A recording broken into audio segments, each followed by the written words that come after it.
देख लो पहले हटाना बनाना हमारे पूरा आ रहे हैं कि नहीं, नहीं तो पूरा जरा पूरा किसका। आ रहा है, पूरा आ रहा है, हाँ? दोनों दोनों पूरा आ रहा है।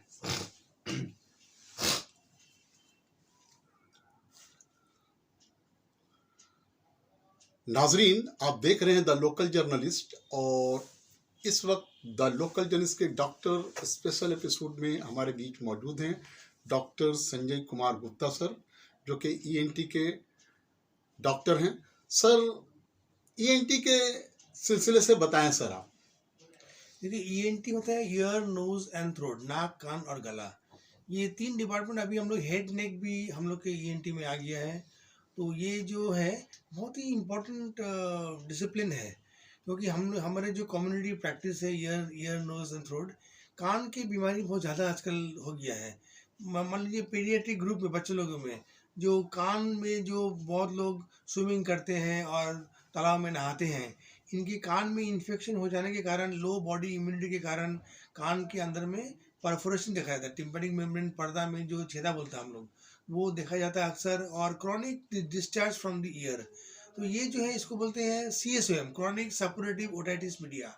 तो इसका जो इलाज है, हम लोग पहले पेशेंट को बोलते हैं कि साफ़ सुथरा रहिए, पुकुर में तालाब में नहाइएगा नहीं, कान में पानी नहीं जाना चाहिए, ठंडा अवॉइड करना पड़ता है। और हम लोग कुछ ईयर ड्रॉप देते हैं, एंटीबायोटिक्स एंड एंटी एलर्जिक्स और नेजल ड्रॉप। तो 2-3 महीना ये यूज़ करने से पेशेंट्स का जो डिस्चार्ज है वो बंद हो जाता है इन 90% पेशेंट्स। और जिनका इम्यूनिटी कम है वो परसिस्ट करता है, leading to chronic suppurative otitis media. तब हम लोग क्या करते हैं, इसको हम लोग जो ट्रीट करने के लिए हम लोग को सर्जरी करना पड़ता है। उसके पहले हम कान का एक्सरे करते हैं, एक्सरे ऑफ मैस्टॉइड्स, ऑडियोमेट्री करते हैं, हियरिंग टेस्ट और सीटी स्कैन ऑफ मैस्टॉइड देख करके ये मिडिल ईयर की जो हड्डियां हैं, मैलियस इनका स्टेपिस, इनका कितना डिस्ट्रक्शन है हम लोग देखते हैं। मैस्टॉइड एयर सेल्स में कितना डैमेज है ये देखते हैं। और एक जो बीमारी है कोलेस्टेटोमा, ये नॉर्मल सेल्स हड्डी खराब हो जाने से चीज़ लाइक मटेरियल जमता है, जो कि ब्रेन में जाने से it causes the otogenic brain abscess and brain complications. तो इसको अवॉइड करने के लिए हम लोग सर्जरी करते हैं। आजकल हम लोग, पहले हम लोग जो शुरू जब ईएनटी हम लोग जो कंप्लीट किए थे, पास किए थे, हम लोग मैस्टर्ड सर्जरी बहुत पुराने तरीके से करते थे, गाउज एंड हैमर।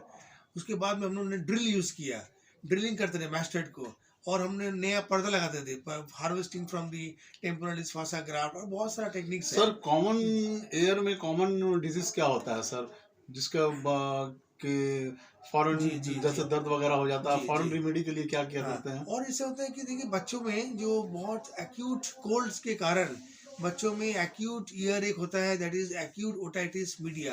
ये बहुत इंपॉर्टेंट है। मिडिल ईयर में कफ जम जाते हैं, वो ड्रेन नहीं होता है, तो that causes tympanic membrane bulging और एक्यूट पेन होता है। बच्चे लोग आते हैं severe pain in the year, उनका नेजल ब्लॉक होता है, सोर थ्रोट होता है, टॉन्सिलाइटिस।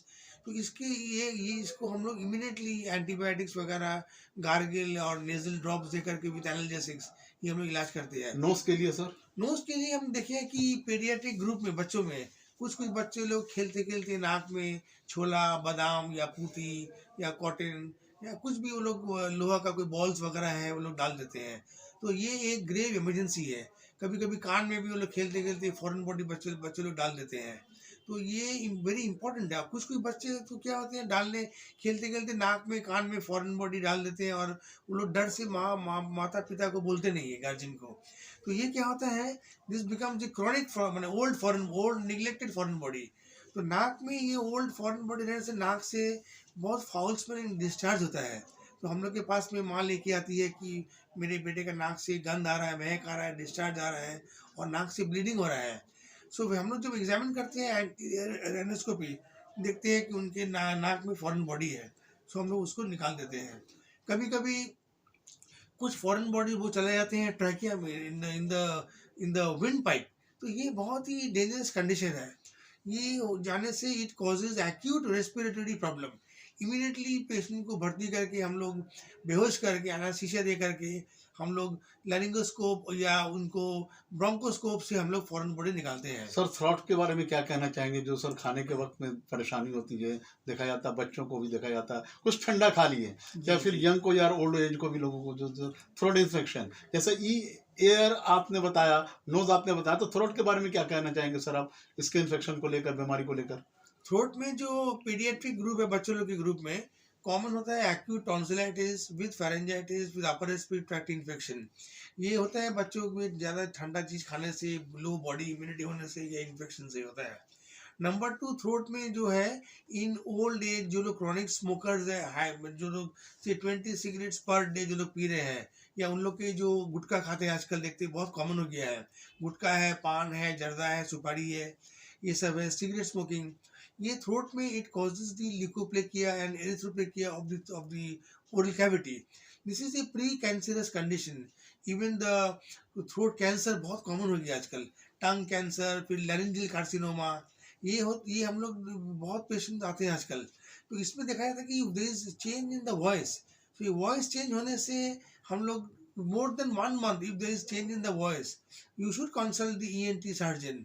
और हम लोग आफ्टर डूइंग इनडायरेक्ट लैरिंगोस्कोपी और we do fibre optic laryngoscopy, हम लोग देखते हैं कि वोकल कॉर्ड में कोई ग्रोथ है या लैरिंजियल उनके स्ट्रक्चर में कोई मांस बढ़ गया है, और देयर इज केराटोसिस और there is vocal cord polyp.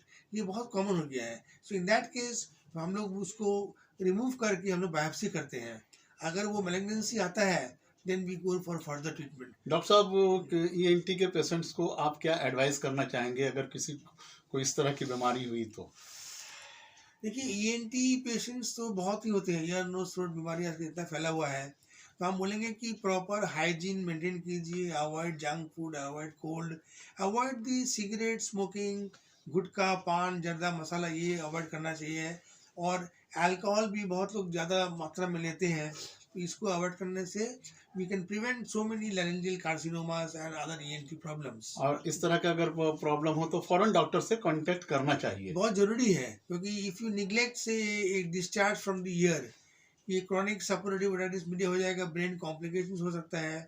नाक की बीमारी में एपिस्टैक्सिस, नाक से ब्लीडिंग आता है।